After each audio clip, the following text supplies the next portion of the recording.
Hey everyone, welcome back to Paper Therapy with Amy. I'm Amy, and this is the Storybook collection without the stickers because that is how it was on sale. So I got these really cheap, and I always thought about them when they were available, but I didn't really have an excuse to buy it because my boys aren't little anymore.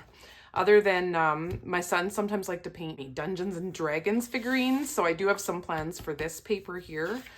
But other than that, I didn't really have a lot of reasons to buy this paper pack, but when it got cheap, then I thought, well, I think I'll buy it. So today I'm going to use this picture of our little dog, and I'll let you think about what my title's going to be if you can figure it out from that picture, and I have a couple more of her. So I'm going to use this paper pack. I wanted to use this paper in the background for sure as a frame, like having a frame around it. So I've already prepared it here like this. So I am gonna do some inking around it. So I'm gonna take some charcoal ink and I'm just gonna ink around the outside.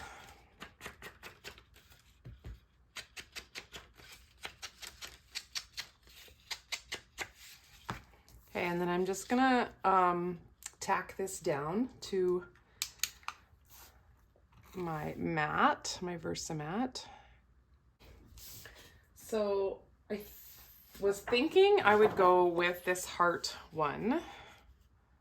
I do like this one as well, but I think I might bring in some cardstock in that color. So I was thinking this one, but I think maybe I might need a black trim around here to kind of differentiate a little bit more. And I wanted to bring this picture out a bit more, although on here it won't show, but I think I'm gonna have more layers. And I probably wouldn't use this one, so it might make a good mat. And I'm thinking to kind of overlap and maybe overlap. I thought this one was cute for a layout like this because she's sort of in jail. That's what it looks like to me. I almost think this should have a different trim in it.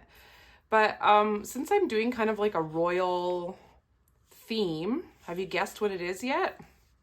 So I want to move this over a bit because I think I'm going to have a title to this side in kind of a banner. So I may play with that photo placement a little bit yet. We'll see. But I do want to have, this opening is nice here, so it might work a little bit better because then I can have an opening for a title there. But I do kind of want to have a banner coming down, and I'm going to title this The Princess and the Pea. I had that book when I was a little girl, and I remember my mom telling me that story, and I just think she looks like the Princess and the Pea here up on her many pillows and mattresses. So, and she is a bit of a princess. I really do want to cover up this side a little bit, but I could probably do that with banners coming down. I'm going to think about that a bit more. Yeah, the other option was I could have it all in one banner over top. I tried that, like just imagine I put another one here. Here's a scrap of yellow. Say I covered this all up, but I just found that I do like the square that the frame brings in. So I might layer a little bit more and just do this and then bring this over top.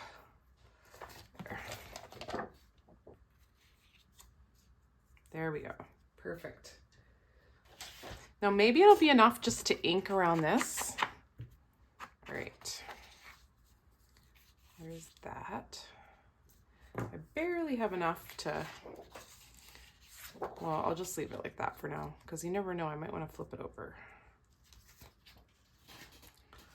Okay, and then I was sort of thinking about putting this in here yet as a banner and then having one more banner come down with my title. But I'm not sure I want to introduce yellow. I'm thinking about it. At the time that I'm editing this video, the Storybook collection is available for the workshop, the paper pack without the stickers, and the Picture My Life cards are also still available. So I'll link all those items down below. If you do want to use this paper pack, you can head over to my shopping page and purchase it. All of the embellishments that I used on this page, as in the pictures, were not stamps. They were images from Canva that I found by searching the free images, and I printed them on white cardstock and colored them in with Spectrum Noir markers. Our dog is such a little character, and she definitely is kind of a princess, and so this was really fitting for her when she climbed up on that stack of pillows and sat there like a little queen. I thought, oh, this is exactly her. I have so many hilarious photos of her, and I just really thought that this was appropriate paper to document this little story about her. I am using the light side of the glacier paper where I'm going to have my title placed on. This is the place where it really came together, and I was glad I didn't use that yellow. That was a bit much, even though there's yellow on some of my embellishments. I just really like that I kept to this kind of more narrow color palette. I did move the embellishments around the page a little bit, trying to decide where they look the best, but I do eventually settle on having the bookshelf on the bottom and having the little pillow with the crown up on the top. Sometimes even as seasoned scrapbookers, we struggle a bit. I had to walk away from this layout and come back to it several times before it started to really come together. I just, for some reason, I couldn't figure out how to get those flags in the background and kind of keep it kind of fun, but also regal looking. And I really like how the banners worked out because they kind of remind me of banners that hang in a castle or something like that. So the doodly design of this paper packet really lends itself well to just doing some freehand drawing. So I did a kind of doodle line all the way around the outside of the flags or banners that are hanging down. And I really like how that kind of tied the background paper into the rest of the layout.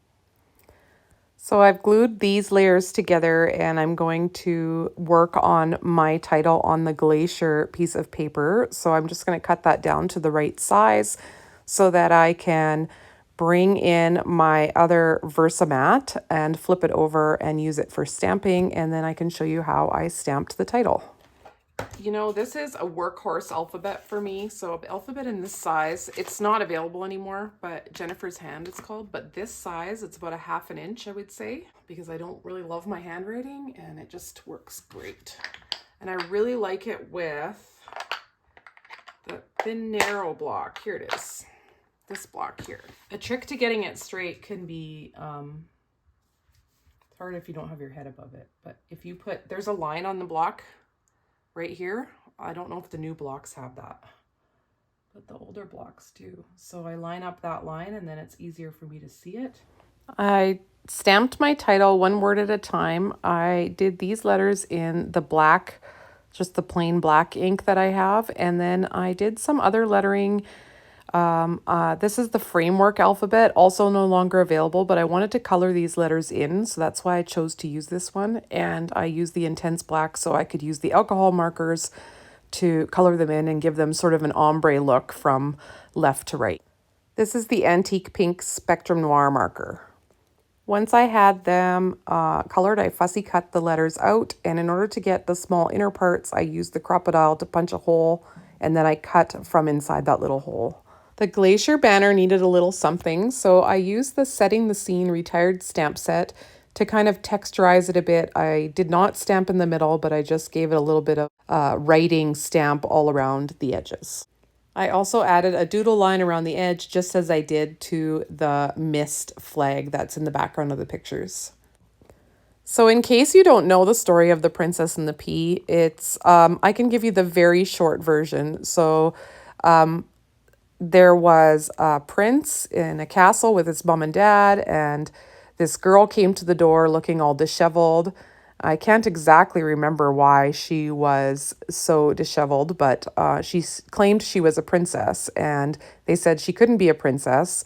And I believe the prince was interested in her, wanted to marry her, and so they said, well, the only way to know if she was a princess is they would give her a whole bunch of mattresses to sleep on that night, and they would put a P in between two of the mattresses. And if she felt that P, then she must be a princess.